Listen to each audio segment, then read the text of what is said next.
Haunting and Blind Part 44 chapter 38 the manipulator. যত তথ্য দায়া আর আমি এখন পর্যন্ত জোগাড় করেছি সব কিছু রান্নাঘরের টেবিলের উপর ছড়িয়ে আছে। আমি ঠোঁট চেপে ধরি, লক্ষ লক্ষবার ভেবে দেখা সেই তথ্যগুলোর দিকে আবার তাকাই, আর দায়া তার নাকের রিংটা বারবার ঘুরিয়ে যাচ্ছে।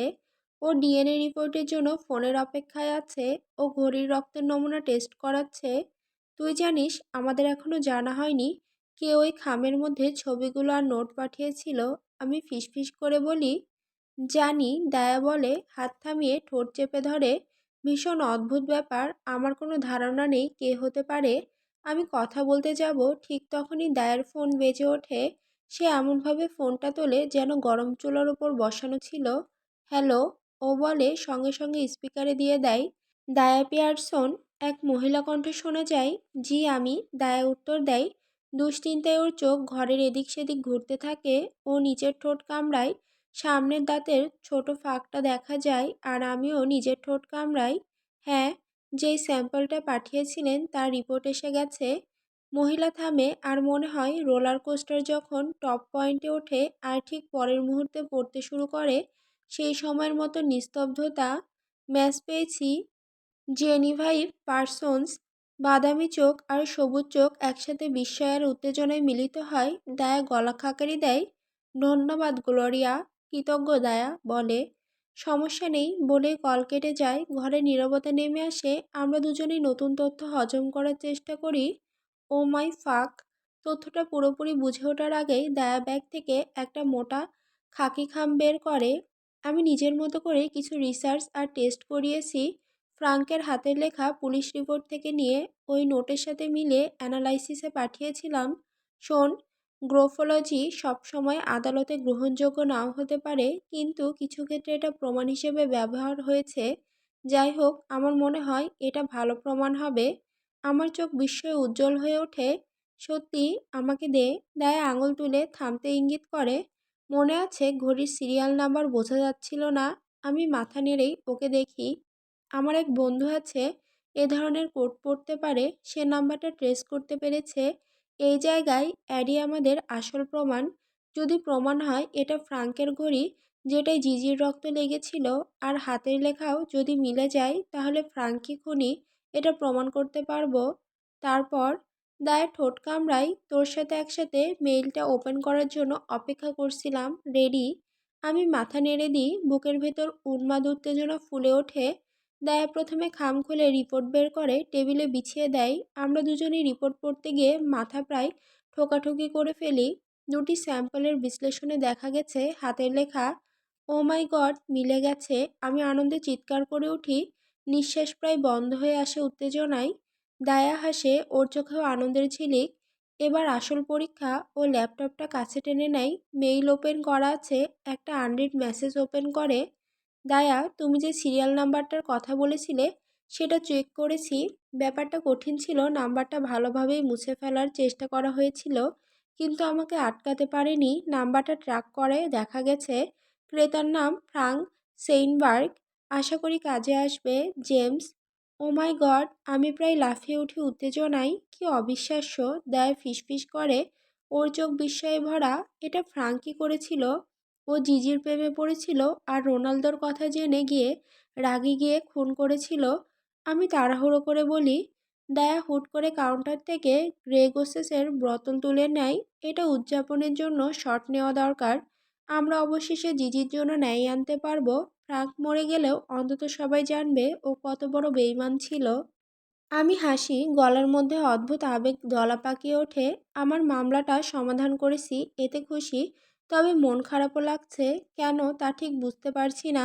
গত কয়েক মাস এই খুনের তদন্তে আমি ডুবেছিলাম, আর এখন এই অধ্যায় শেষ করে দিতে ইচ্ছে হচ্ছে, যেন নিজের ভেতর থেকে কোনো অংশ হারাচ্ছি। আমরা এখনও জানি না কে ঘড়িটা লুকিয়ে রেখেছিল। আমি শট নেওয়ার আগে বলি, মুখ কুঁচকে যায় স্বাদের জন্য।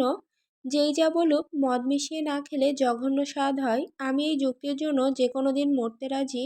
তবে গরম অনুভূতিটা পেটে নেমে গিয়ে সারা শরীরে ছড়িয়ে পড়া বেশ ভালো লাগে। আমি শট গ্লাসটা ওর দিকে এগিয়ে দেই আর একটা ইশারা দেই। দায়া আমার দিকে তাকায়, চোখে একরকম অপরাধবোধের ছাপ। কি? আমি নিরাসক্তভাবে বলি। দায়া গ্লাসের দিকে ইশারা করে নিজের শট নিয়ে নেয়। আমি ওর সাথে নেই। এইবার মনে হলো এই শট সাহস জোগানোর জন্য। কেন সেটা শুধু দায়া জানে। আসলে ফ্রাঙ্কের নোটটাই একমাত্র ছিল না যেটা আমি পাঠিয়েছিলাম। দায়া শুরু করে ওর মুখে দ্বিধার ছাপ। ও নাকের রিং ধরতে গিয়েও হাত থামিয়ে আঙুল ঘোরাতে থাকে। ওকে। আমি চোখ কুঁচকে বলি, ওর আচরণ অদ্ভুত, তবে সেই রকম অদ্ভুত না যেদিন আমরা রাত ৩টায় প্যান্ট খুলে I M A Barbie girl গাইতে গাইতে নাচছিলাম আর বক্স ওয়াইন খাচ্ছিলাম। সেইটা একবারই হয়েছিল এবং পরের দিন আমাদের দুজনেরই আফসোস হয়েছিল। দায়া গভীর নিঃশ্বাস নেয়। আর আমি বলতে চাই, আমাদের শ্বাস প্রশ্বাসের বাতাস ভাগ করে নিচ্ছিস, যেখানে কোনো সুপার পার্টিকল নেই যা তোকে সাহসী বানাবে। আমি জানি, কারণ ও যা বলতে যাচ্ছে আমি নিজেই পালিয়ে যেতে চাই। তাই এক খাম থেকে আরও দুটি কাগজ বের করে একবার আমার দিকে তাকিয়ে কাগজগুলো নামিয়ে রাখে। আমরা দুজনেই তা পড়তে থাকি। একটাতে লেখা মিল পাওয়া গেছে, আরেকটাতে লেখা কোনো মিল নেই। আমি কি দেখছি? কনফেশন নোটের হাতের লেখা তোর নানির হাতের লেখার সাথে মিলে গেছে। ও দ্রুত বলে যায়, যাতে আমি বুঝে উঠতেই কিছুক্ষণ লেগে যায়। কি? আমি আর কিছুই বলতে পারি না। দায়া বিরক্তিতে শট নেয়। এটা কনফেশন নোট আর তোর নানি আর জোহানের হাতের লেখার স্যাম্পল নিয়ে রিপোর্ট। দাঁড়া দাঁড়া, আমি হাত মেলে বলি, তোর সন্দেহ হয়েছিল নানি খুনের ঘটনাটা ঢাকতে সাহায্য করেছিল? দায়ের ঠোঁট শক্ত হয়ে যায়। হ্যাঁ। আমি মাথা নেড়ে দিই। কেন? ও হাত ছুঁয়ে দেয়। কারণ যারা এই বাড়িতে থাকতো তাদের মধ্যে কেউ না কেউ করতে পারতো। অ্যাডি, হয় জোহান নয়তো তোর নানি। আর তোর নানির সাথে এই অ্যাটিকের সম্পর্ক ছিল, তাই না? তুই কিভাবে ওদের হাতের লেখা জোগাড় করলি? তুই নানির লেখা কিছু পুরনো কাগজ আলাদা করে রেখেছিলি, আমি ছবি তুলে নিয়েছিলাম। আর জনের ক্ষেত্রে ওর উইলের একটা কপি পেয়েছিলাম। তুই আমাকে বললি না কেন? ও দীর্ঘশ্বাস ফেলে। কারণ জানতাম তুই খারাপভাবে নিবি। আমি পুরোপুরি নিশ্চিত হতে চেয়েছিলাম তোর দিনটা নষ্ট করার আগে। আমি নিঃশ্বাস ছেড়ে মাথা নাড়ি। তুই ঠিক বলেছিস, আমি মেনে নিই। মেনে নেওয়া সহজ নয়। দায়ে চুপ করে যায়। আমাকে সময় দেয়। নানি যে জিজির খুন ঢাকতে সাহায্য করেছে তা হজম করার জন্য ও বাধ্য হয়েছিল। আমি অবশেষে বলি, নানির কনফেশন নোটের দিকে তাকিয়ে, যেটা আমি অ্যাটিক থেকে পেয়েছিলাম, আমি তা তুলতে যাই না। তবে মনে করতে পারি সেই তাড়াহুড়ো লেখা, যেখানে নিজের মায়ের খুন ঢাকতে বাধ্য এক কিশোরীর কণ্ঠস্বর ছিল। তোর নানি তখন 16 বছর বয়সী ছিল যখন জিজির খুন হয়েছিল অ্যাডি। ফ্রাঙ্কোকে ভয় দেখিয়েছিল। আরও ভেবেছিল তার কোনো উপায় নেই। ফ্রাঙ্কো একজন ডিটেকটিভ ছিল, ওকে বিশ্বাস করাই স্বাভাবিক। আমি মাথা নেড়ে দেই। কপালে চিন্তার ভাঁজ পড়ে। নানির সেই ভয় আর নিজের মেয়ে খুন ঢাকার কাজে খুনিকে সাহায্য করার সেই বীভৎস অনুভূতি। ঈশ্বর, আমি ভাবতেও পারছি না নানি কেমন অনুভব করেছিল। তাই হয়তো ও এত সময় এখানে কাটাতো, এই বাড়িতে থাকতো, হয়তো নিজের শাস্তি হিসেবে নিজেকে এই দুঃসহ স্মৃতির ঘরে আটকে রেখেছিল। আমি জানি না ওর মাথায় কী চলতো। কিন্তু গড, দায়া, ও সবসময় এত হাসি খুশি ছিল, কিন্তু ভেতরে ভেতরে হয়তো এত অন্ধকার ছিল। দায়ের মুখের ভাঁজে সমবেদনার ছাপ পড়ে। ও দীর্ঘ সুখী জীবন কাটিয়েছে, আমি নিশ্চিত। বিশেষ করে কারণ ওর তুই ছিলি। মদের ঝিমঝিম ভাব মাথায় চেপে বসে। খবরটা হজম করা কিছুটা সহজ করে তোলে। তবুও বুকে বেদনার খোঁচা থামায় না। নানির জন্য মনটা ভেঙে যায়। ও 91 বছর পর্যন্ত বেঁচে ছিল। 75 বছর ধরে এই বোঝা বয়ে বেরিয়েছিল। আমি ভাবি, গ্র্যান্ডপা কখনো জানতো কি না তিনি ছিলেন শান্ত, নানিকে ভীষণ ভালোবাসতেন। আমি বিশ্বাস করতে চাই উনি জানতেন এবং নানির সাথে এই বোঝার ভাগ নিয়েছিলেন। প্রায় 2 বছর আগে, নানির মৃত্যুর 1 বছর আগে, একটি স্মৃতি মনে পড়ে। নানি জিজির চেয়ারে বসে জানালার বাইরে বৃষ্টি দেখছিল। আমি তখন শহরে ওকে দেখতে গিয়েছিলাম। ওকে খুব দুঃখিত লাগছিল। কি হয়েছে নানি, শরীর খারাপ? না রে মা, ঠিক আছি। নানি শুধু ক্লান্ত। বিছানায় গিয়ে বিশ্রাম নাও না। হাসি মাখা ছোট্ট দুঃখী মুখে নানি বলেছিল, সেই ক্লান্তি না রে মা। তবে তুই ঠিক বলেছিস, আমি একটু শুতে যাচ্ছি। আরেকটি স্মৃতি মনে পড়ে, যখন আমি 12 বছর বয়সী ছিলাম। আমি রান্নাঘরের টেবিলে বসে রং করছিলাম। নানি, যদি তুমি $1 মিলিয়ন পেতে তুমি কি কিনতে? কোনো টাকা দিয়েও আমি যা চাই না কেনা সম্ভব নয়। নানি মিষ্টি হাসি দিয়ে বলেছিল, তুমি আসলে কি চাও নানি? ওর মুখের হাসি হুট করে ম্লান হয়ে যায়। খুব অল্প সময়ের জন্য যা আমার 12 বছরের মাথায় বোঝার মতো সময়ও পাই না। শান্তি মা, আমি শুধু শান্তি চাই। সেই রাতে আমি খানিকটা মাতাল অবস্থায় ঘুমোতে যাই আর মনটা আরও বেশি খারাপ থাকে। আমি জেডকে মিস করি। ও আজ রাতে কোনো বিপজ্জনক কাজে গেছে, কোনো ডিনার পার্টি। আমি জানি ও একটা ছোট মেয়েকে বাঁচানোর জন্য সেখানে গেছে, কিন্তু তবুও সেই স্বার্থপর অংশটুকু আছে আমার ভেতরে, যা চাই ও যেন আমার কাছে থাকতো। নিজেকে ঘৃণা করতে ইচ্ছে করে, এখনও করি। আমি জানি না কতদিন লাগবে পুরোপুরি মেনে নিতে যে আমি ওর জন্য অনুভূতি পোষণ করতে শুরু করেছি, যে আমি ওকে আমার জীবনে ঢুকতে দিচ্ছি। জেড কতদিন ধরে আমাকে গোপনে অনুসরণ করছে? 3 মাস খুব বেশি সময় নয়। এত অল্প সময়ে যে ভাবলে গা গুলিয়ে ওঠে। আমি এখন ওর অনেক কিছু জানি না। ওর প্রিয় রং কী, কোনো অ্যালার্জি আছে, ইচ্ছে করে ও যেন আমার প্রিয় খাবারে অ্যালার্জিক হয়, তাহলে শেয়ার করতে হবে না, অথবা অন্তত ও যেন সেগুলো পছন্দ না করে, তাহলে সব আমার। আর চাই ওর প্রিয় খাবারগুলো যেন আমার পছন্দ না হয়, কারণ যদি পছন্দ হয়ে যায় তাহলে আমি ওর প্লেট থেকেও খাবো। জেরির কোনো আপত্তি থাকবে না, এই চিন্তাটা আমার মনটাকে গলে ফেলে। কারণ এমন একজন পুরুষ যে রাগ করবে না যদি আমি ওর খাবার খেয়ে ফেলি, সে আমার প্রেমে পড়ছে, এটা ভীষণ মিষ্টি।